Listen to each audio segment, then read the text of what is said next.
throughout my travels in Asia, Mongolia, I've been invited into an ex-professional wrestler's house for cookies and milk, right? Um, and horse milk, it's not the greatest.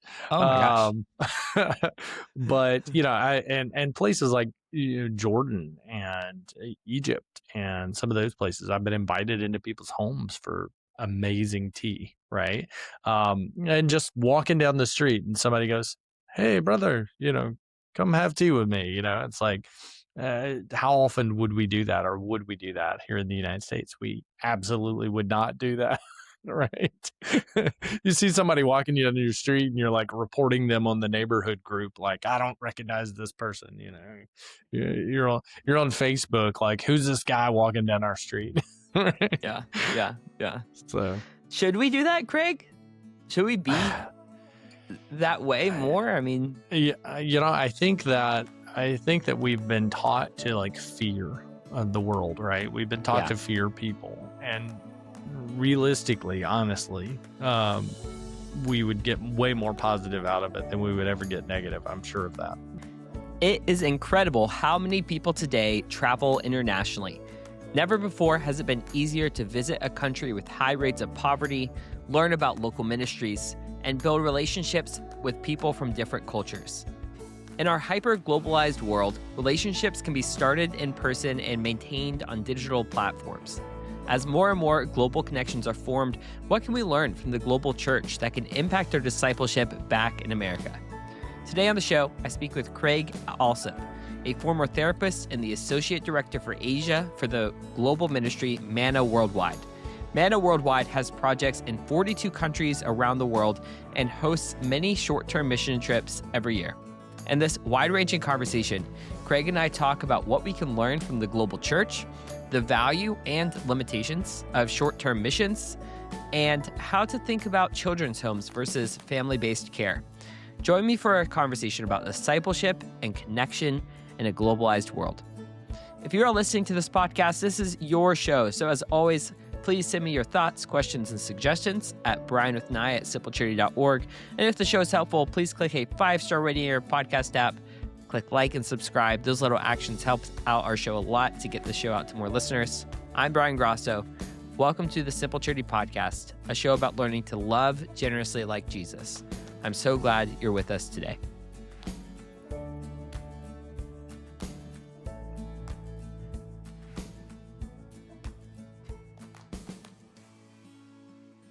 Well, Craig Alsup, welcome to the Simple Charity Podcast.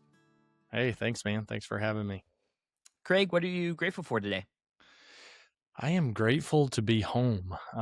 As somebody who travels a whole lot, I've been traveling for the last several days and made it home last night about 10:30 p.m. So I'm excited to be home for a few days here. And Craig, where is home for you? It's the simple things, right? Being home for a few days excites me. That's weird. I live in Fort Worth, Texas. Fort Worth, Texas. I went to my first and only rodeo in Fort Worth, Texas once. That's about the strongest connection I have to Fort Worth, is just that it's where the rodeo is. Do you enjoy the rodeo, Craig? It is the thing to do here. It's not exactly my thing. My family loves it. My kids love it. My wife loves it, but it's Really? it's okay. I've been a time or two, and it's okay. I thought it was actually, I might get beat up in Fort Worth for saying that. Yeah, I thought it was just super anxiety inducing. I mean, I just was terrified the whole time that a bull would just stomp on a person. I mean, you're like, am I about to watch something really horrible happen here at the rodeo in Fort Worth, Texas? Yeah. So you're kind of waiting for the inevitable, somebody get their foot hung or somebody fall under a bull or something like that. Yeah. Yeah. So it's a train pretty wreck. intense. Yeah, that's right. Well, Craig, you said you travel a lot. Where were you recently traveling? And maybe we could use this as a bridge to talk about your work. What in your work leads you to travel? Yeah, so my recent travels were just to Mississippi, just visiting family. So not not anything Not extravagant, overseas like usual. But my work does take me around the country in the United States a lot, as well as overseas a lot. And so I end up traveling around speaking in churches. In the next week or so, I'm headed up to New England, speaking in a church up in New Hampshire.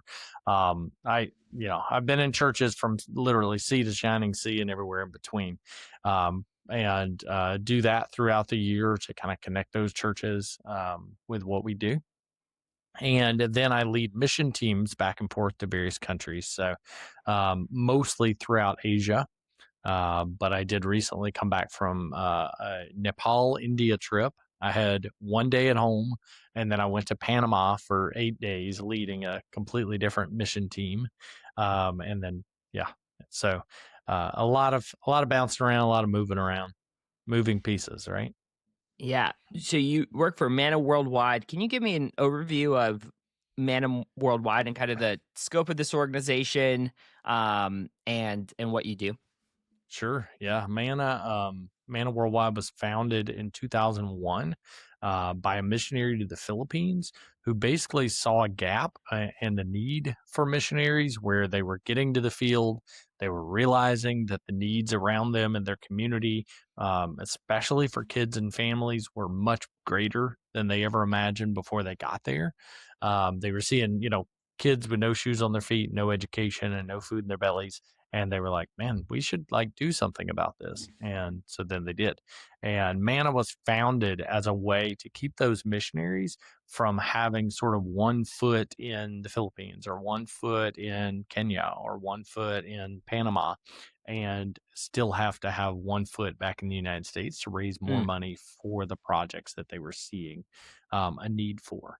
And so Manna steps in and says, hey, you stay where you're at, stay focused on what you're doing, and let us help. And so Manna started in 2001 with this idea that we could travel around the United States. We could be directors of different regions here, and we could travel around, connect churches, connect businesses, connect individuals with these projects around the world that are already happening or that need to happen, yeah. and raise funds, raise prayer support, and then build and lead mission teams back and forth. Because one of the most powerful things for people is when they see it. When they get there and hold the kid that's there because they gave. Yeah. Yeah, I wanna talk about short-term missions some and kinda go deep into that topic, but before we do that, so these projects that, you are raising funding and support for, are these projects that Manna Worldwide has kind of missionaries that are leading these projects, or are they, locally kind of led projects or some combination of that? Who is implementing the projects in the field?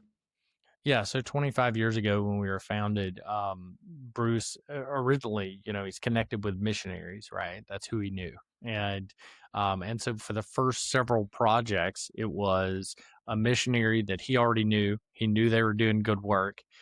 Maybe they had planted a church and then looked out and saw, kids without a home and said, "Hey, let's start a children's home, or let's start a school or nutrition center, medical clinic." And that sort of developed in that way for a while. And now we are a good mix of the two different populations that you mentioned. We have some missionaries that are from the United States. We have missionaries now that are from Kenya, that are in other Yeah. places, that are from the Philippines, that are from South Korea, that are from different places around the world that we work with now and partner with. And then we also have those pastor partners who are local national pastors who have a heart for making a change in their community, but they don't have the resources to do so.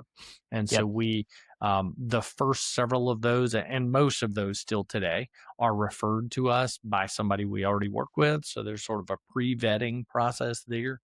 And then we come alongside and do some pretty extensive vetting and continue the work in partnership with those guys.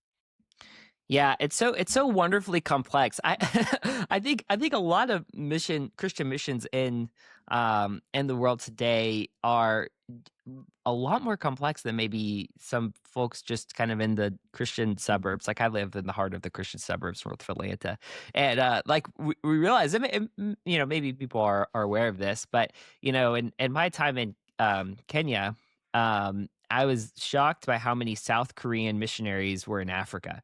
Mm. And I mean, there are a lot. So if you go to Rift Valley Academy, which is this school for missionary kids throughout Africa, but it's based in Kenya, there are a lot of. It's a very diverse place, and it's basically a school for the kids of missionaries throughout Africa, and there are people from all over the school. So I think the picture of global missions is is that really kind of globalized these days. So that's cool. Have you seen over time kind of more supporters like interested in how do we have locally led and indigenous led projects, because I do think that's also a trend of I think there's been maybe some more skepticism in some parts of the church around sending missionaries when there is already a church that is growing and alive these in places around the world. So this idea of like empowering local leaders, I think, is becoming more significant. But have you seen that as a trend as well? Yeah, for sure. And really that is growing as far as what we do is partnering with those locals, those nationals that are already there, that already know the language, they already have the culture, they already dress the same and look the same and live in the same type of house and things like that. And so that obviously that does help. I still believe that there still is a place for the Western missionary or for the missionary from another country like South Korea or the Philippines or wherever. I still think there's a place for those people. Obviously, there's so many places where there isn't a local Christian population, or there isn't a local Christian population who has an education, as far as theological education.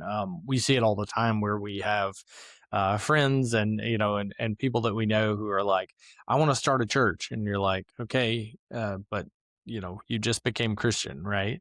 And so you find that in different places where it's like most believers in some of the countries that we work in, most believers are fairly new Christians.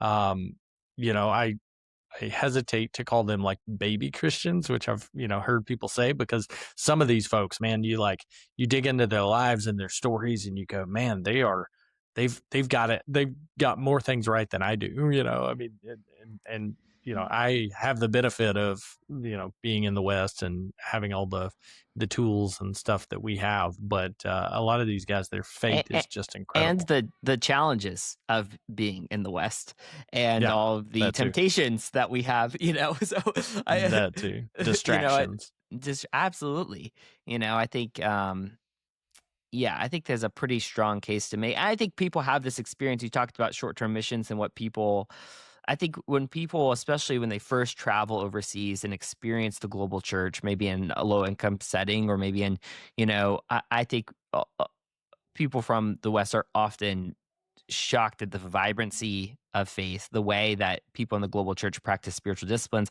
I mean, again, most of my time overseas has was spent in Kenya. I also spent 4 months in China in college, and Mm, really in both contexts, like interacting with believers there. You know, I mean, like the way people fasted, the way people prayed, was just super the way people evangelized and shared their faith, were all yeah. super, super challenging to me. What else can we learn, in the kind of American church from the global church in your experience? Yeah, that's one of the most powerful things for me is when we get to take a mission team over and they get to see how the church functions in other places.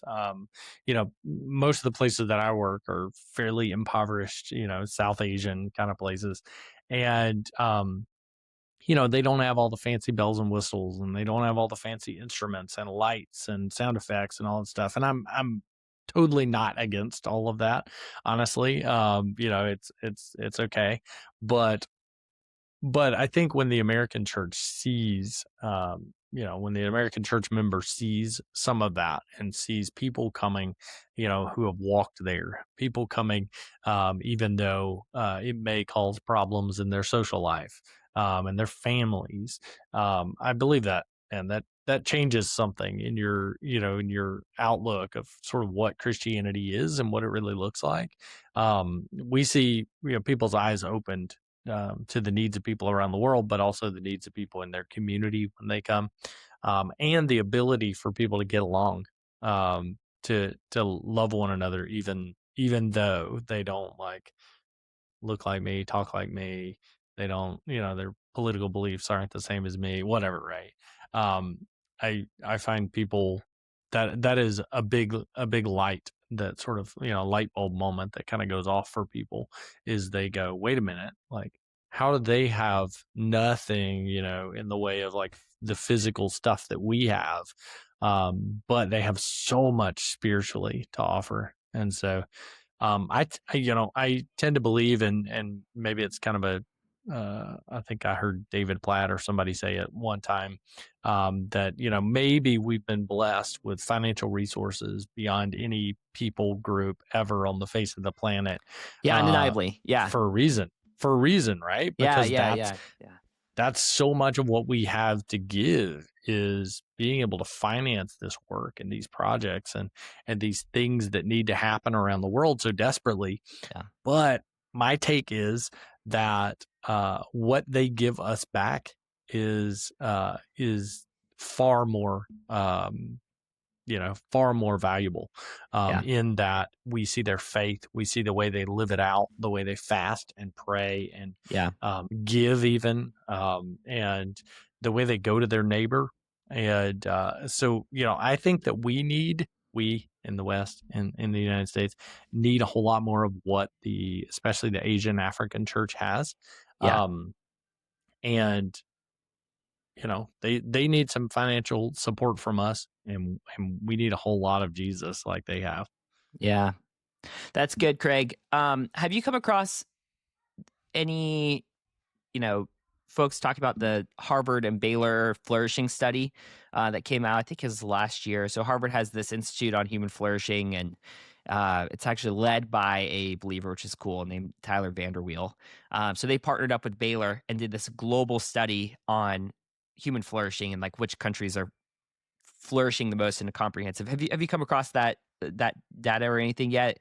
Okay, so No. I think you'd find it fascinating, but one of the things they found is, and this is probably not surprising, is that America, kind of in terms of global, holistic flourishing, we're not doing great. Uh, like we have the whole, political polarization problem. We have the mental health problem. We have a loneliness problem. We have a, you know, it's kind of obviously screens, and everyone's kind of sick of Yeah. the screens. So we have all these problems that are disconnecting us from each other. And I think one way to summarize it is it's spiritual. We have this kind of spiritual malaise in some ways in our country right now, and I think that affects kind of the relationships we have with each other and how communal we are, but also like our own well-being apart from our material. So America keeps getting richer and richer and richer, and we're not people aren't reporting higher levels of happiness. You know, Right. mental health is getting worse. Like teenagers are struggling. Like all this stuff that is happening.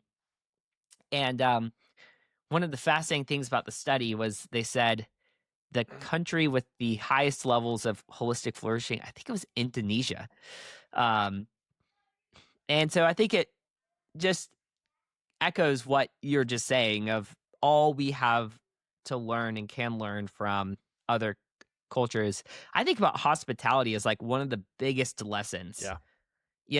and like I first tasted, Kenyan hospitality, well, really when I was 12, and then went back to Kenya a few times in college, and was just blown away by how people would treat me like family after getting to know me for a few days, Yeah. and you're just in.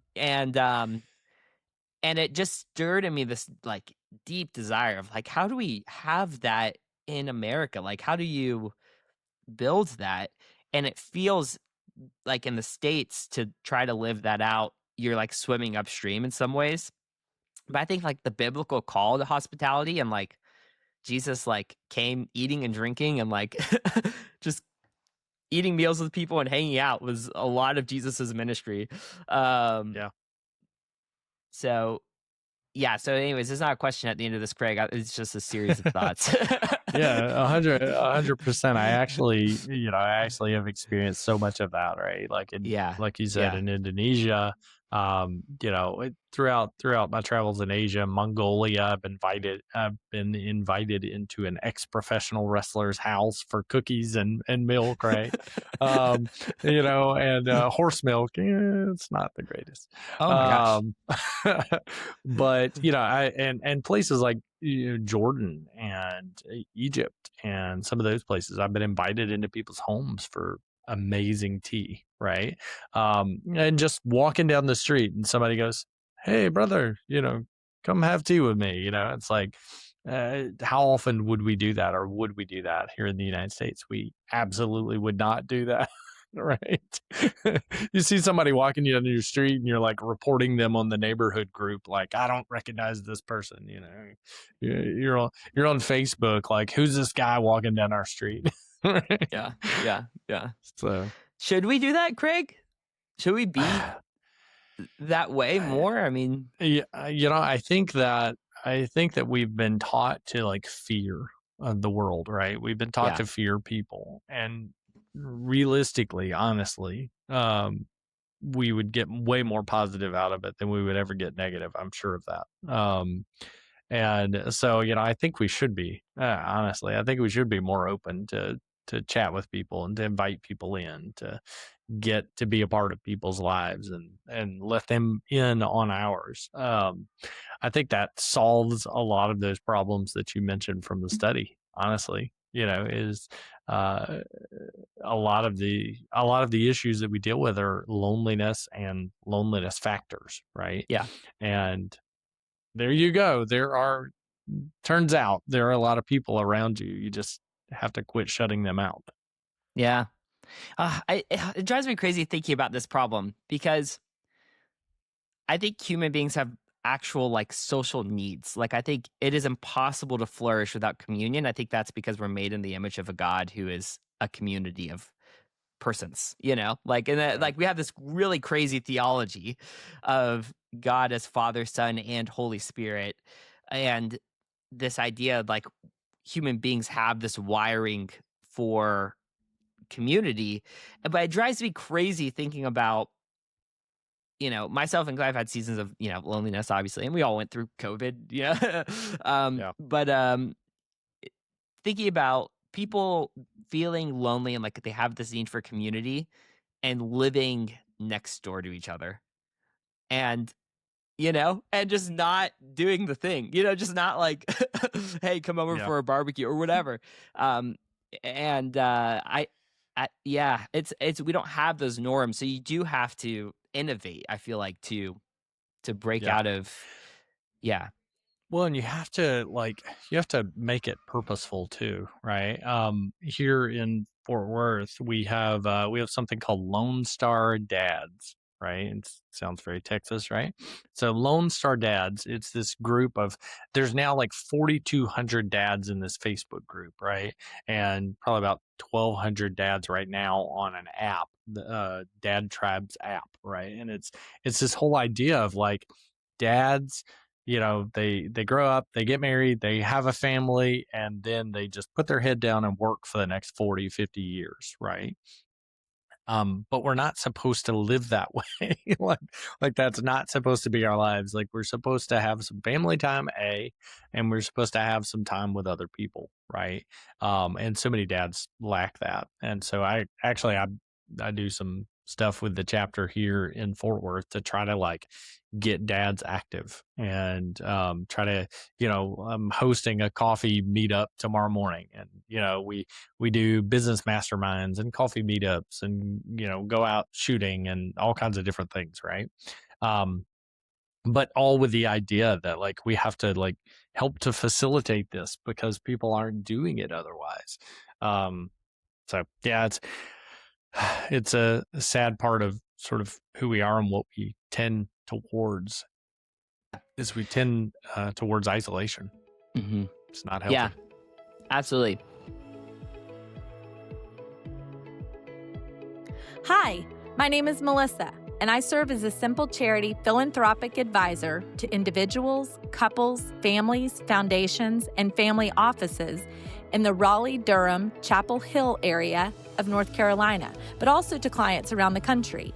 If you're curious about your own generosity journey and would like help thinking through a philanthropic strategy with intentionality to discern where God is calling you to love people, to find excellent nonprofits to partner with, or to understand the impact of your current grant making, I would love to connect and share more about Simple Charity's philanthropic advising offerings. You can connect with me at melissahall@simplecharity.org. That's melissahall@simplecharity.org. And you can learn more about us at simplecharity.org. That's simplecharity.org. Well, hey, tell me more about Manna Worldwide's programs in Asia. So, what exactly do these projects look like? I imagine there's kind of a evangelism, discipleship, church planning component, but then is there also a kind of ministering to people's material needs component? But give us some examples of some projects and the impact that you're seeing. Yeah, we are 100% a Christian missions organization. Our goal is to reach people with the love of Jesus, to reach people with the gospel. But we do that in different ways, right?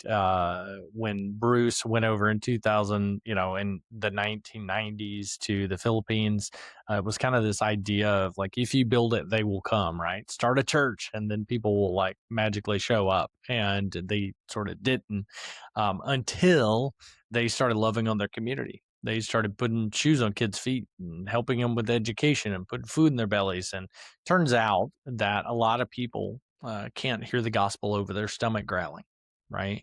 If they don't have their basic needs met, they can't reach those higher level needs of community and connection and relationship with God. And so we follow after that same model of, okay, we want to partner with pastors, with missionaries who are either planting a church or they already have a church, to start nutrition centers, this feeding kids who maybe don't have enough food at home, or parents are having to make decision between like, do I send them to school or do I feed them? Right? Do I send them to school or do they need to work so that we can afford to feed the family? And so these nutrition centers sort of take the monkey off the back, right? They begin to feed kids, sometimes up to 6-7 days a week, where these kids are coming, they're getting food. It frees them up to be able to do education. They also get educational support while they're there usually. Every time they come, they're hearing about Jesus, they're hearing a Bible story or something like that points back towards Jesus. And so real focused on getting Jesus to those kids. Those centers run between 25 kids, and some of our centers have 150 kids a day being served around the world. And then we have orphanages or children's homes. And how many Yeah, go ahead. centers do you have? Like, I'm curious about the kind of total scope of its scale. Yeah, so we're in almost 50 countries and right at about 300 different centers. So yeah, and then we have children's homes, and those, like I said, those are a mix of kids that are from families that abuse them, didn't feed them, kicked them out, trafficking type situations, all the way to kids who actually don't have families at all. And nutrition centers, orphanages, schools. We have schools around the world in Kenya, actually, where you're talking about, in Mombasa, Kenya, and outside of there, we have some schools that were in villages where kiddos were having to go forever to get to school, and then we built a school in their village, and often nutrition programs and things like that as well. And then medical clinics, a little bit of that as well around the world. We've got a medical clinic that just opened in Romania. We've got some in Cambodia. We've got a little bit in Central America as well. And so we are spread out across the world, all with this idea that, if we come alongside the local church, we can help that church to then reach their community in a better way. Over the last 25 years, we've helped to launch over 100 churches around the world in communities that we work in.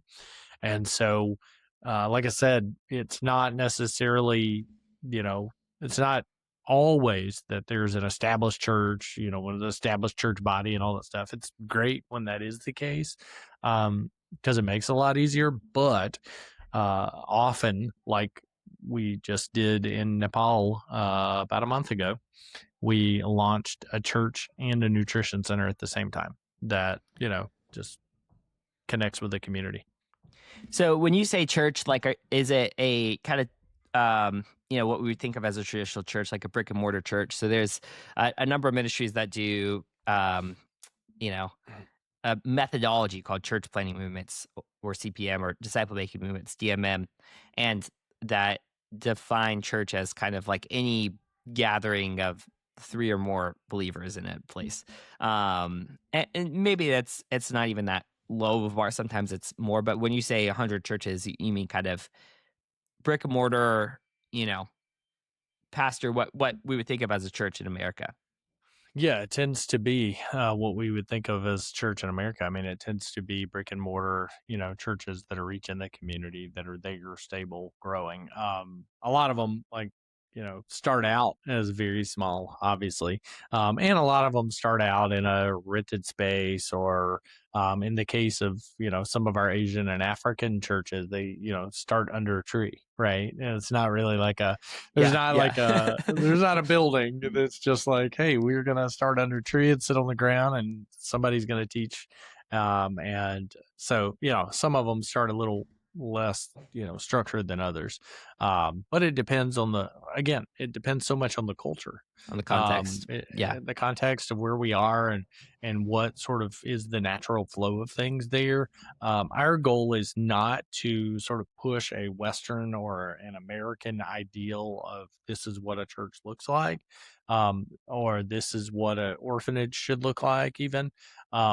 Instead, it's to really depend on those folks that are there long term, full time, whether they're missionaries that are there and that are learning the culture and things like that and working alongside locals, or whether it's with a local who obviously knows kind of what the need is and what the norm is. And so we're not coming in and like feeding them cheeseburgers and and French fries, right?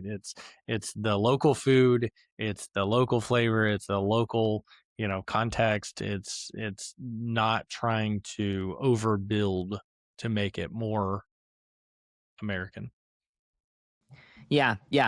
Okay, let's talk about short-term missions then, because I think there's an interesting tension. Like, the global missions landscape. Also, if you can hear my kids in the background, I'm sorry, they are just banging a drum or something. So, Of course, hopefully, yeah, of course. 3 boys, 5, 3, and 1, and they get a shout out in basically every podcast episode because they like to make noise whenever I'm recording podcasts. Anyways, let's talk about short-term missions, because we've kind of talked about how the global, it's not kind of American or Western missionaries to the world now. It's missionaries from within Africa to other places in Africa, from South Korea to all over the world, to, from, I knew a missionary in Kenya who was from Nairobi, and she was serving in a rural area in Kenya, and she was Kikuyu, but where she was serving was predominantly Maasai. And that was a cross-cultural missionary experience for her, and even though there were some elements of the language, they, would maybe both speak Swahili, but there's places in the bush in southern Kenya where people aren't very good at Swahili. They just speak Maasai. And so there's this really global picture. But then I guess, what is like the purpose of short-term missions? I think I have this like, I don't know. I have this ambivalence towards short-term missions. The first time I went on a short-term mission trip was when I was 12, and it was very transformational for me. Kind of opened my eyes to the world. I thought it was, like this incredible learning experience. And then, but then you also kind of do the math on how much does it cost to do the plane, and I think, and then you get kind of this, I don't know. Sometimes you get this picture of like people going overseas and saying like,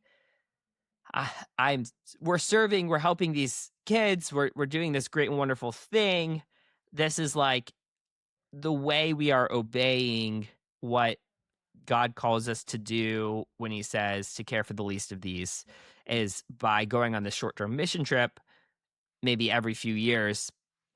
I think I'm skeptical of that attitude. Like I think that kind of compartmentalizes that commandment into this experience.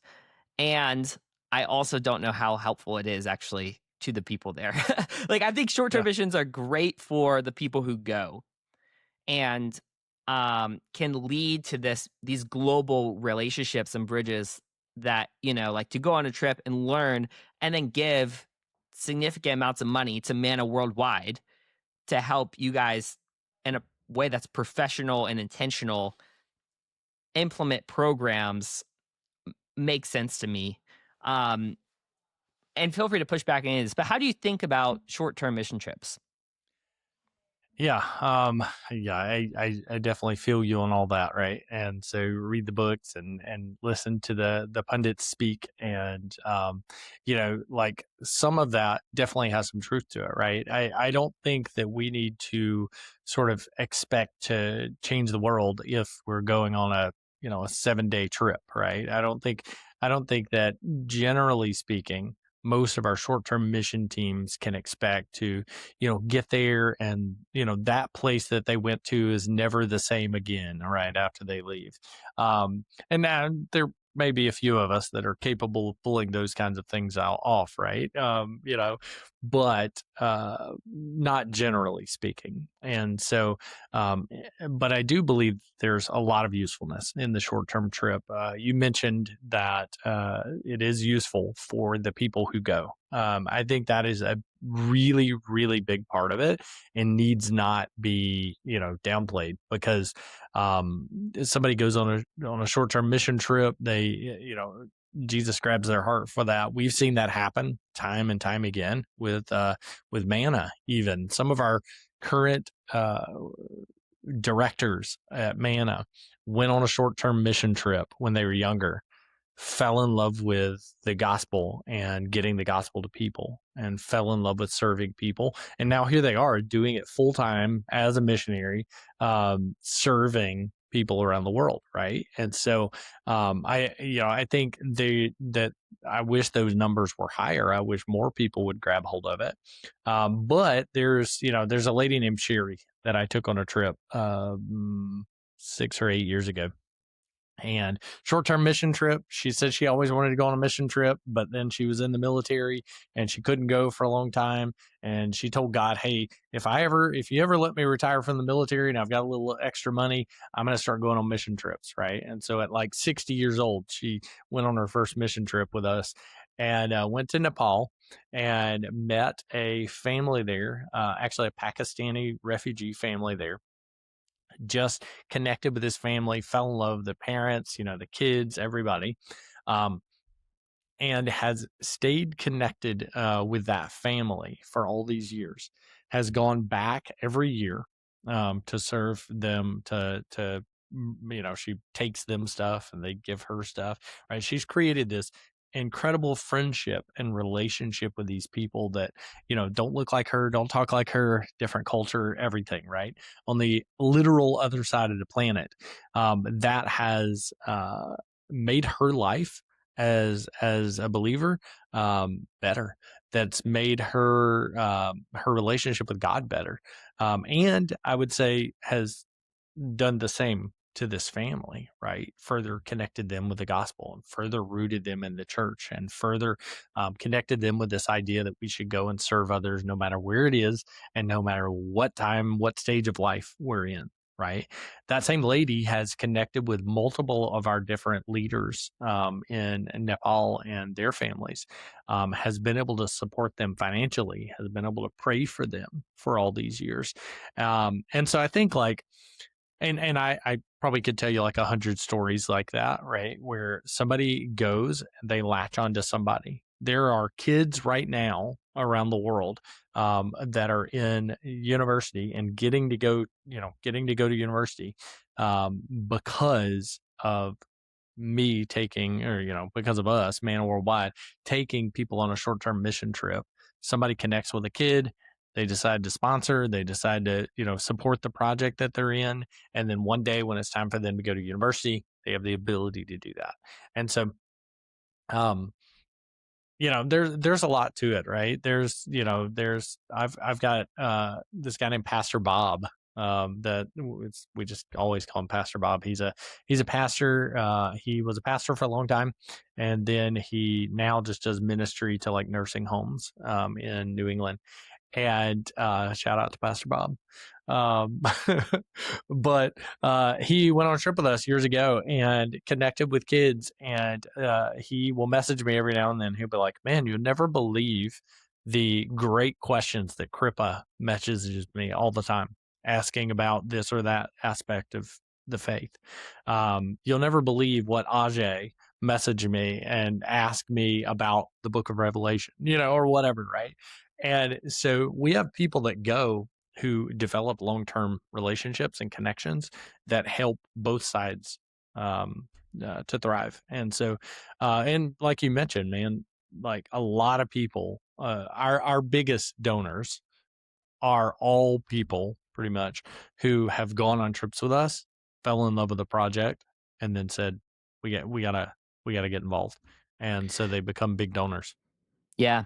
Do you think part of it, like, I just wonder if short-term mission trips should just embrace this as like, this is the purpose of the trip. Like, this is Yeah. like, we're going to do some stuff, but this is really to learn, to build some relationships, to plant some seeds. Like, this is not the main work. Like, I just have a sense of like short-term mission trips could be a part of a pathway to doing the real work, the deep work of missions. But I Yeah. don't think short-term mission trips are the deep work of missions. Yeah. Yeah, I tell my teams, I'm like, because everybody's always like, what are we going to be doing? What are we going to do? What are we going to do? Right. And I tell my teams, listen, we can spend our entire week there or our entire 10 days or whatever there, building a house or painting, a church or something. And you'll get home and you'll pat yourself in the back and you'll go, oh man, I like did some hard work. Right. Um, but it will not be as life changing, as impactful for you or for anyone there if we don't take time to love on and serve and connect with people. If we don't take time to pray over our partners there, if we don't take time to, meet that shopkeeper down the street that we keep going to and buying water every day, and he's like, "Why are so many of you people here?" Right?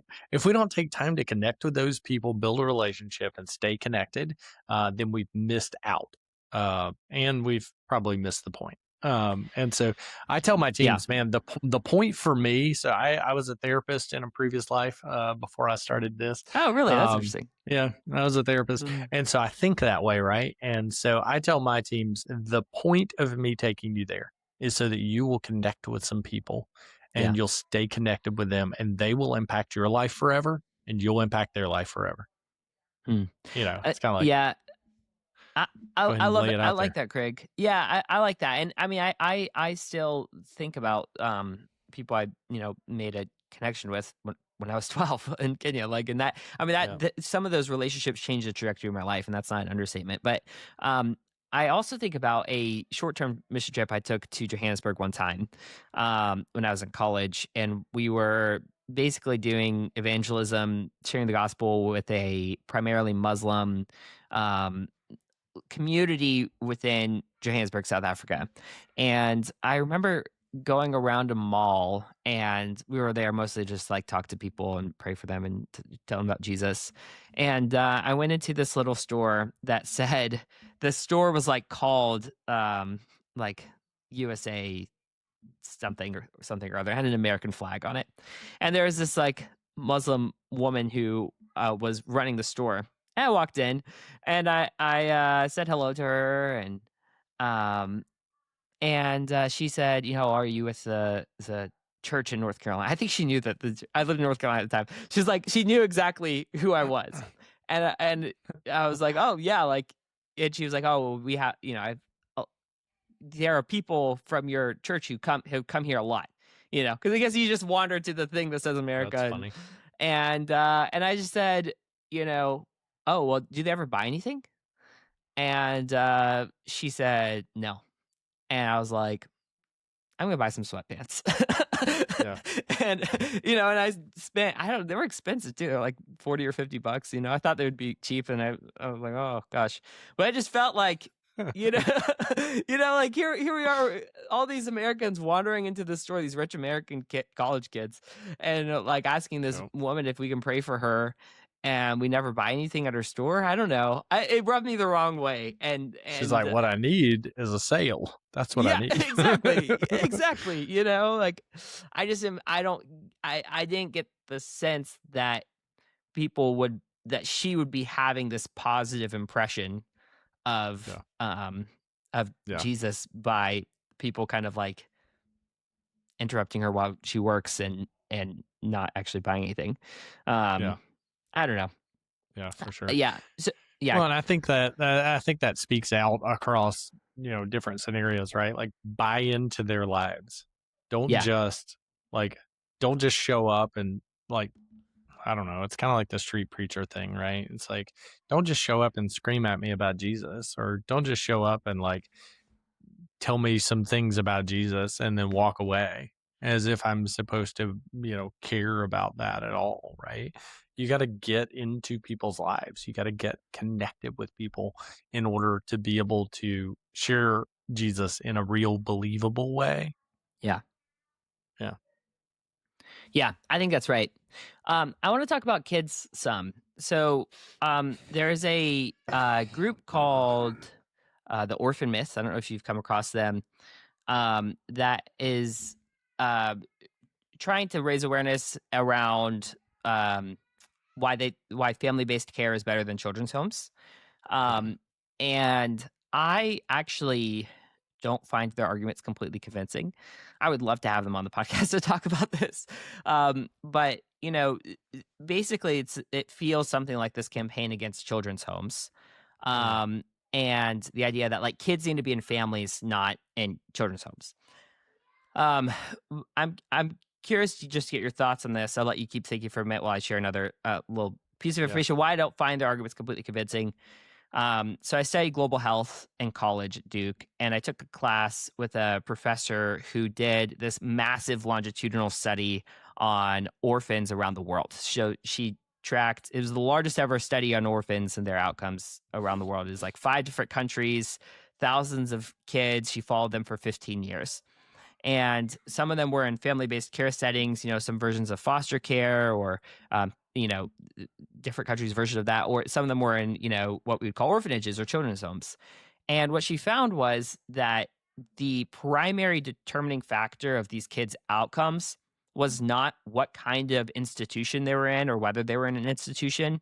The primary determiner was characteristics of the caretakers. So if you have a caretaker in a foster care setting who is not a loving parent, those kids have bad outcomes. If you have caretakers in a children's home setting who is a loving parent and is attentive, and then those kids have good outcomes, and vice versa. So anyway, so I really do want to have someone on this podcast to talk about this, because I do think like there's something so intuitive in the church, especially to say, oh, of course kids need to be in families, like don't put the kids Yeah. in the institutions. That's such a dirty sounding word. And I think like, it's like, yeah, that's the ideal. The ideal is a mom and a dad and a loving family. But when that ideal is taken away, when a kid is an orphan, or when there's cases of abuse or neglect, like we're working in the world of second best. And Mhm. I'm not necessarily convinced that like foster care, especially like exporting America's foster care system, which I just think frankly is just I mean, there's so many wonderful people in the system trying their best, but the outcomes are not good for kids. The outcomes are terrible for kids. I mean, it's an embarrassing reality Yeah. of our country right now, is like, Yeah. bouncing kids around from foster care to foster care house, and the rates of former foster kids who end up in homelessness or human trafficking or incarcerated are, the stats are just not. So anyway, so I'm like, I don't think we actually have it figured out. I don't think our version of family-based care is working. And I also think that it really does come down to like, is this kid loved, regardless of the setting in which. So how do you think about that? And I'm now I know you're a therapist, so Yeah. Man, there's so many sides to that coin, actually, right?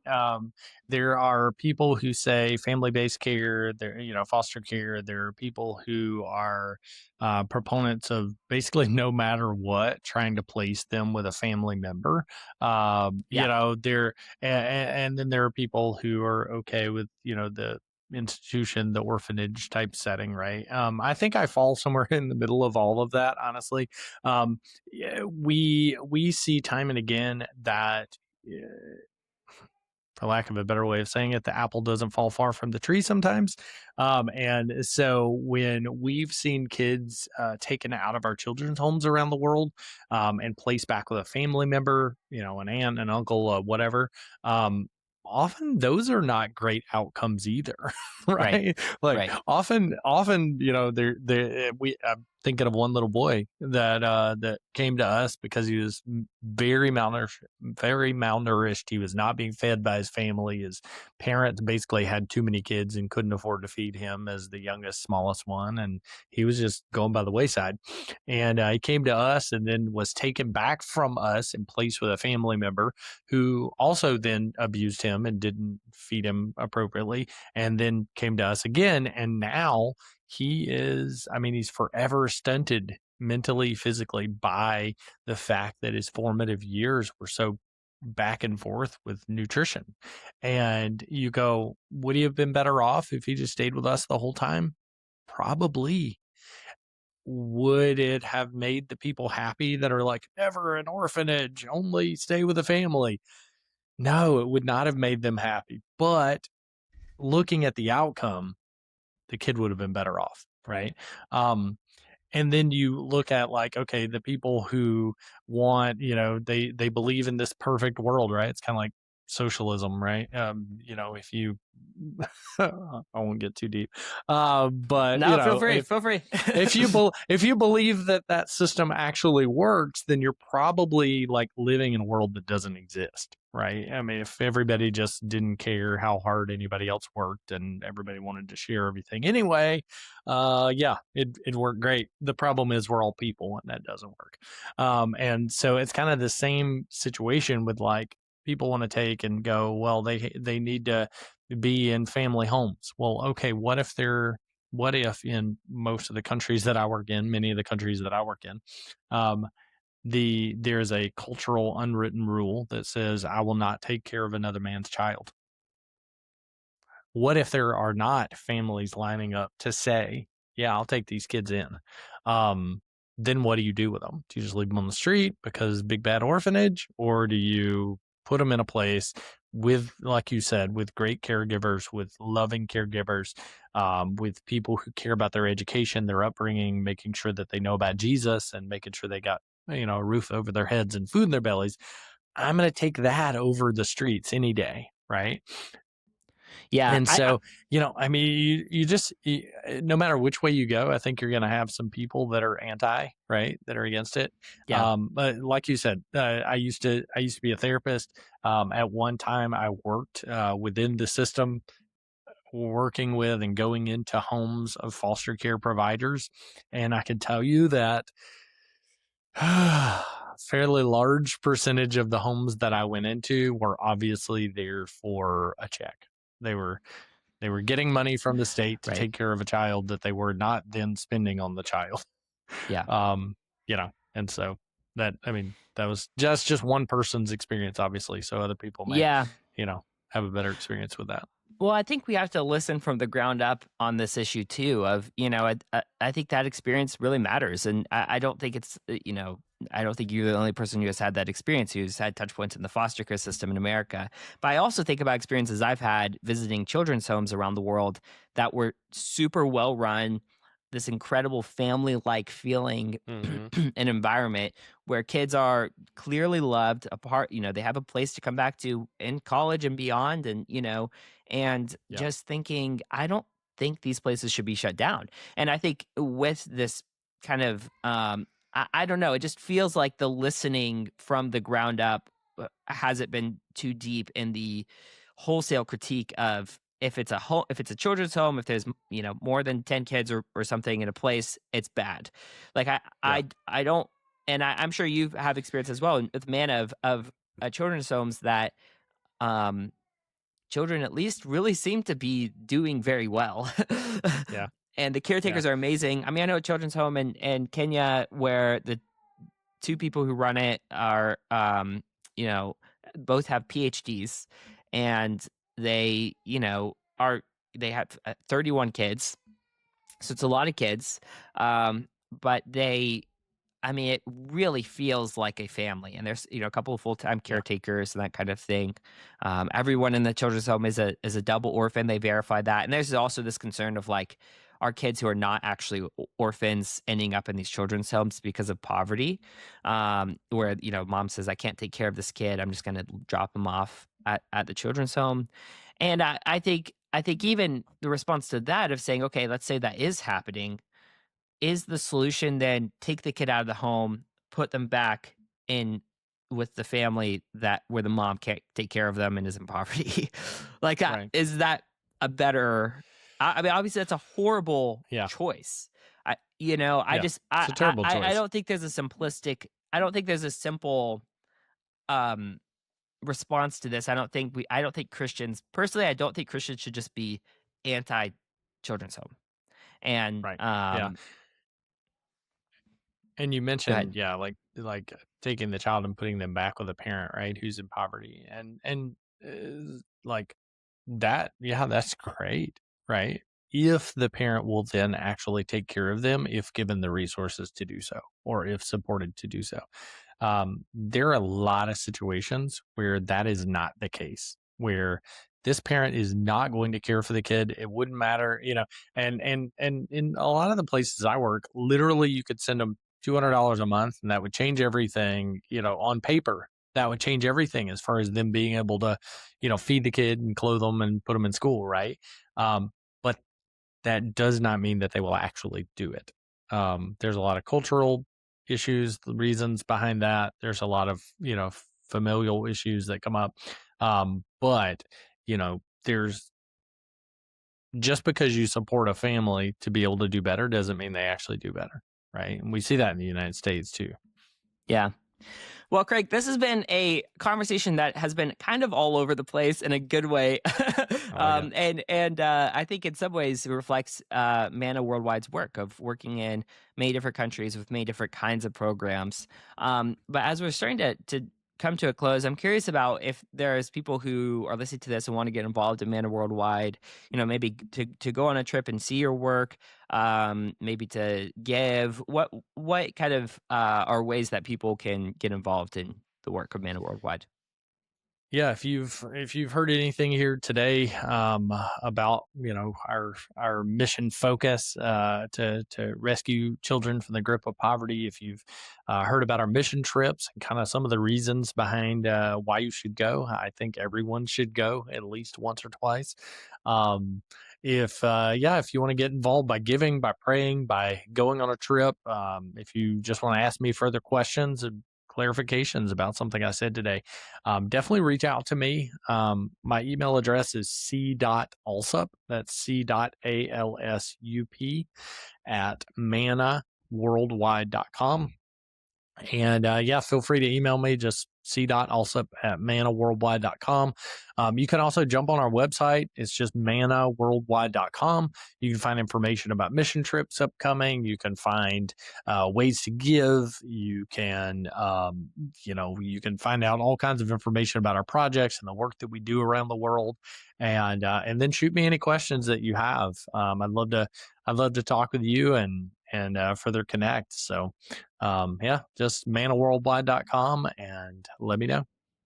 Awesome. And Craig, what are you learning this season of life about what it means to love like Jesus? I think I'm learning that that it's not all about me. That it's not that it's about me allowing people in, allowing people to be a part of the ministry, that I'm in, but also just learning to pay attention, slow down a little bit. We've got a little girl named Sandeepa that we sponsor in Nepal. That she's my second oldest daughter. I say she's 14 years old. She's brilliant, just beautiful inside and out. I mean, just an incredible kiddo, and I see her prayerfulness and her care for people. And man, I want to be more like that. Right. And so, if anything, these kiddos that we work with, man, they're constantly teaching me more than I'm teaching them. The invitation to grow this week is to practice hospitality. This could mean inviting someone over for dinner, or maybe it's lunch or coffee or tea. Send an invite, prepare a table, and experience the mutual blessing of practicing hospitality, something that many of our brothers and sisters around the world do all the time. Thank you so much to Craig Alsup for joining me on the show. If you have feedback on this episode, you can reach me at brian@simplecharity.org. Next time on the show, a conversation about the war in the Middle East and how followers of Jesus can respond with the love of Jesus. I hope you join me. Have a great week. See you next time.